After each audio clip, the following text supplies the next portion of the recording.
Good morning, all of you. In today's session, we are going to start with the 10th standard chemistry and physics.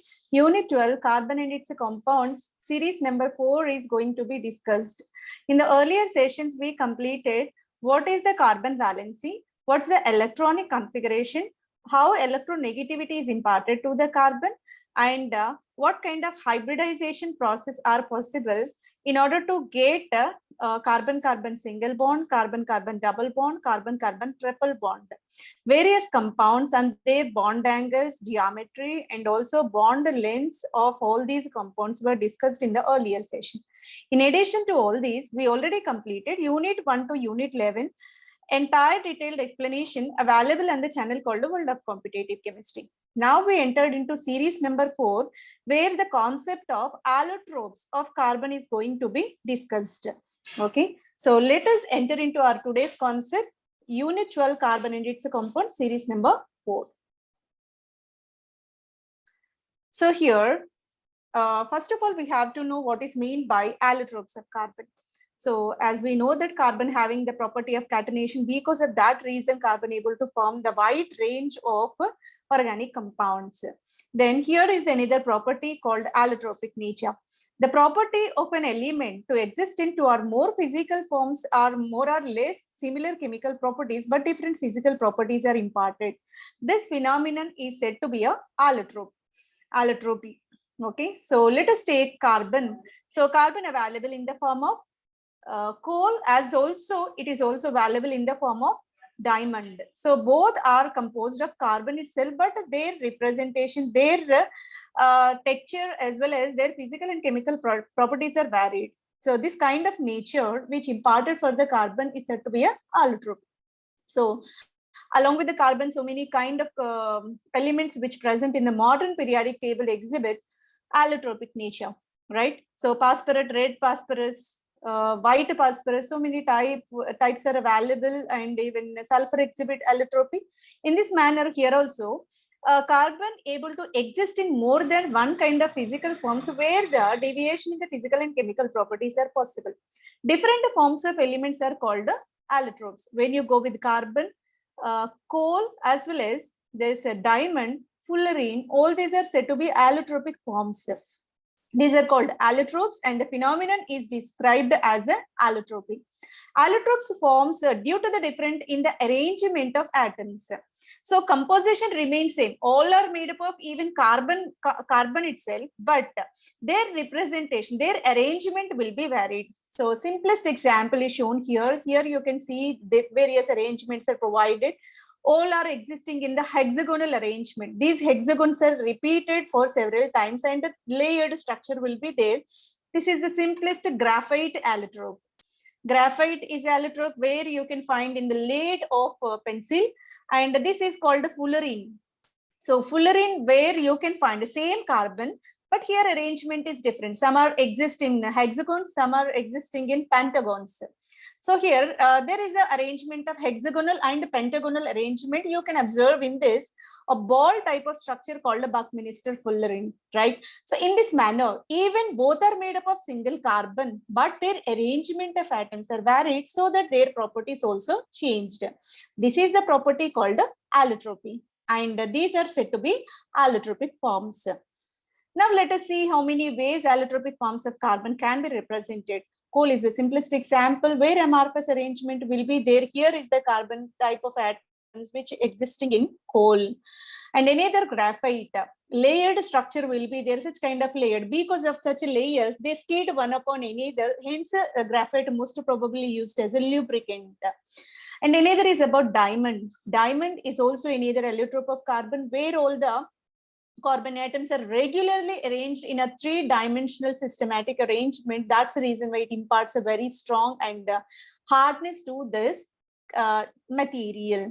And next is about BC8, where 8 carbons are repeated in such a manner, and it is also a regular arrangement. Another is about fullerene. So fullerene is a nano-sized particle, and where you can observe a 6-membered ring, a 5-membered ring. 6-membered ring is said to be hexagonal arrangement, and 5-membered ring is a pentagonal arrangement. So here So this kind of arrangement is called a Buckminster Fullerene. And next is about nanotubes. Nanotubes is nothing but, so these carbons are molded into a cylindrical tube. This is said to be a nanotube. Again, it is a kind of nanomaterial, very small sized particle. And next is about graphene. So graphene is also the nano-sized particle which having the arrangement in such a manner. All are in the regular hexagonal arrangement. So all these are made up of simply carbon atoms only, but their arrangement of carbon atoms are entirely different in different compounds, so that they are having distinguishable properties. And basically, all allotropes of carbon can be categorized into two forms. One is amorphous, and the second is about crystalline form. So here is the clear distinction between what is amorphous and what is crystalline. Even both are solids only. Solids are broadly classified into amorphous and crystalline based on their arrangement. If all the atoms are randomly arranged without any regularity, this is said to be a amorphous form. And if all the atoms even closely packed, but the arrangement is certain regularity, certain repetition will be there, that is said to be a crystalline form. So if regularity or systematic arrangement is regarded as a crystalline nature, random or not well defined manner is said to be a amorphous manner. So in both the ways, carbon able to exist amorphous as well as crystalline forms. Now let us see what are the kind of amorphous forms available for the carbon. Carbon exists in so many allotropic amorphous forms. Coal. So simply we are very familiar with the coal which extracted from the earth crust by the process called mining and made up of carbon, and the main ingredient for thermal energy production. And next is about coke. So it is the main fuel used in the metallurgical process, and the charcoal. Partially burned wood is able to generate the charcoal. It is the household fuel. And animal charcoal is also there. This is having medicinal value. Lamp black, gas petrol, gas carbon, petroleum coke, and sugar charcoal. By charring the sugar, it is possible to get this coal. That is called a sugar charcoal. And these are the forms coal which extracted from the earth. So this is purely carbon, and there is so many type of modifications are available for this coal manufacturing. Millions of years required in order to transform a wood material or any hydrocarbon material or any living organism into a coal. And first that will be transformed into a liquid material. Further, the brown color material will be generated called lignite, and followed by this kind of black color coal will be manufactured, will be transformed. That is said to be an anthracite coal. So in this manner, coal is the powdery amorphous, simply called powdery form. So that is a kind of non-regular arrangement or randomly arranged system of carbon where amorphous arrangement will be there. And neither is about coke, and here you can clearly observe this coke material. This is a wood charcoal. Wood charcoal is nothing but partial burning of wood. If we are completely burning the wood, what happens? We will get a char, we will get ash. So partial burning of wood that used to give this wood charcoal, and either is about animal charcoal. Even animals or any living organisms are made up of carbon as a major material. That's the reason why by charring that one also we will get animal charcoal. And a lamp black will be there. This used to illuminate the lamps. And the next is about gas carbon. From industries, there is a possibility of the carbon evolved in the form of particulate matter along with the nether gases, that is called gas carbon. Next is about petroleum coke. The solid suspension which are available along with the hydrocarbons, crude petroleum oil extracted. So that is tar or petroleum coke material which available in this fuel. And next is about sugar. Sugar charcoal is nothing but by charring the sugar crystal subjected to charring or burning, so that here charcoal is generated. So these are having a particular or specific kind of applications in so many fields. That's the reason why even though these are amorphous, having wide range of applications. And next is about crystalline forms. This carbon is also existing in a regular, systematic, three-dimensional arrangement that is said to be a crystalline form. Because of high crystallinity, high regularity, these are imparting hardness to the materials. Some of the important crystalline forms of this carbon are are given as a graphite and diamond. Here diamond is said to be a regular tetrahedral geometry by sp3 hybridization. All carbons are arranging in the regular three-dimensional tetrahedral geometry. So their physical and chemical properties are entirely different, being all are crystalline in nature, but crystalline arrangement is also, there is a variation. Let us go with diamond and graphite. Diamond is made up of sp3 hybridized carbon, whereas graphite is made up of sp2 hybridized carbon, even though both belongs to a crystalline forms only. But here, one unhybridized electron will be there that used to impart the conduction to this graphite material, and it is the part of sp2 hybridization, and it exists in the layered structure. So these layers are slipping one upon another. That's the reason why lubrication property is imparted. And next is about fullerene. And this fullerene having medicinal value in so many medicinal capsules are made up of these, and these are having drug transportation property, and any other applications also valuable for these fullerene materials. So all these are the part of these crystalline forms of carbon. And next, study about diamond and graphite. So here, diamond and graphite are the part of covalent bond. All are sharing carbons with a mutual sharing of electrons, so that here carbon bond will be imparted, and a regular tetrahedral geometry is imparted for this diamond.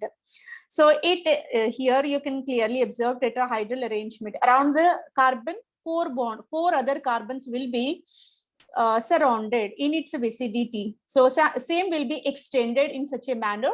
All are in the regular tetrahedral geometry. So it is a giant covalent network. Why it is called giant covalent rather than simple covalent? Because we are extending the bonds in such a three-dimensional framework. So such extension can be regarded as a giant covalent network in case of this diamond. Move on to graphite. So as already we discussed here, such a kind of six-membered ring, six carbons containing cyclic compound will be there. This is called hexagon.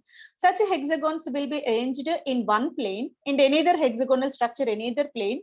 So let us say A layer, B layer, C layer. All are linked in such a weak van der Waals forces of attractions, and these are said to be a layered structure. First layer, second layer, third layer. In this way, you can designate, and all carbons are participating in sp2 hybridization. And this is a kind of system.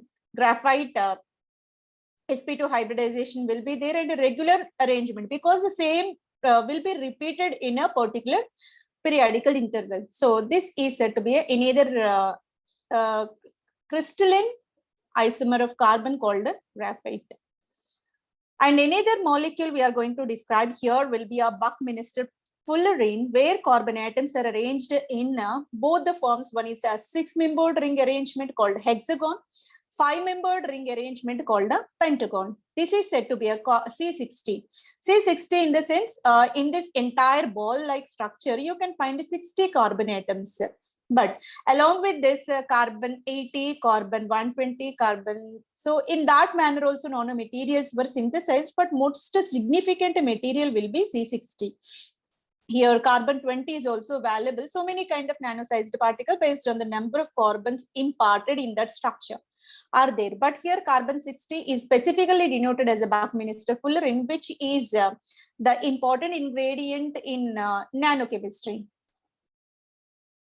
And next is about, because of being all are crystalline in nature, but they are not having all similar properties.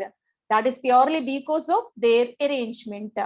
If you go with this diamond, there is arrangement will be tetrahedral. In case of graphite, hexagonal structures are in the layered structure. When you go with the Buckminster fullerene, here molecular solid. This is regarded as a molecular solid.